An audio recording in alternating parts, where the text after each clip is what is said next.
ارګ کې د اختر د لمانځه په وخت کې څه وشول، طالبانو څه کړي دي، حقیقتونو لپاره همدغه ویډیو تر اخره وګورئ. د طالبانو حکومت رئیس الوزرا ملا محمد حسن اخوند ارګ په جومات د اختر د لمانځه وروسته وویل افغانستان کې سږنی اختر د ټولنیز امنیت او سولې سره راغلی دی.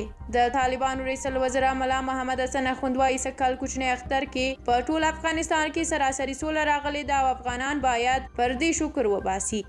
ملا محمد حسن اخوند چې د ارګ په جومات کې د اختر د لمانځه وروسته خبرې کولې وویل تېرو کلونو کې د اخترونو پر مهال به افغانان 3 ورځې اوربند ته خوښ وو، خو اوس د تل لپاره اوربند راغلی دی.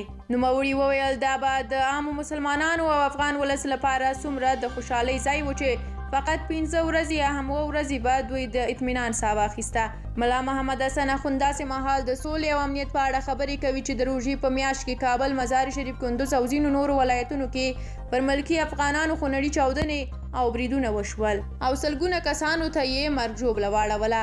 د محمد حسن اخوند په خبرو چې د طالبانو ملي ټلویزیون خپرې کړي دي د حکومت ولۍ د چارو د مدیریت او نورو مسایلو په اړه هیڅ نه دی ویل شوي.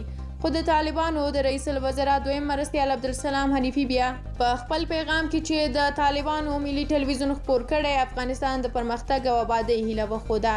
نوموړي وویل زه هیلهمند یم چې ټول ملت کوچنی اختر د سولې، ورورولۍ او یووالي په فضا کې تیر کړي. الله دې د اختر زموږ د ملت لپاره د خیر، سولې او پرمختګ پیلنامه وګرځوي. بل لور ته بیا یو شمېر افغانان وایي د سږني کوچني اختر خوند نشته بیخي، خو د دې بېخوندۍ لامل څه شی دی؟ کابل میشت روح الله تلاش وایي چې روان وضعیت ته په کتو په ډېرې ویرې سره جومات ته تللي وو، ځکه وروستیو کې جوماتونه ډېر په نښه شوي دي. د تیر په پرتله کدر ته خلک دا ځل ډېر خوښ نه وو، د خلکو په څیرو کې له ورایه خفګان ښکارېده.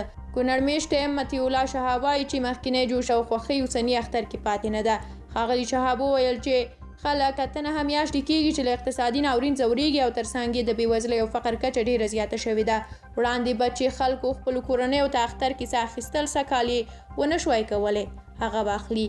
د طالبان حکومت د نړۍ د اکثریت اسلامي هیوادونو او ان د سعودي عربستان د پریکړې خلاف تېره شپه ناوخته اعلان وکړ چې نن یکشنبه په افغانستان کې د کوچني اختر لومړۍ ورځ ده. دې موضوع هم په ټولنیزو رسنیو ګرم بحثونه راپورته کړي او یو شمېر افغانانو لیکلي دي چې نن یې هم روژه ده.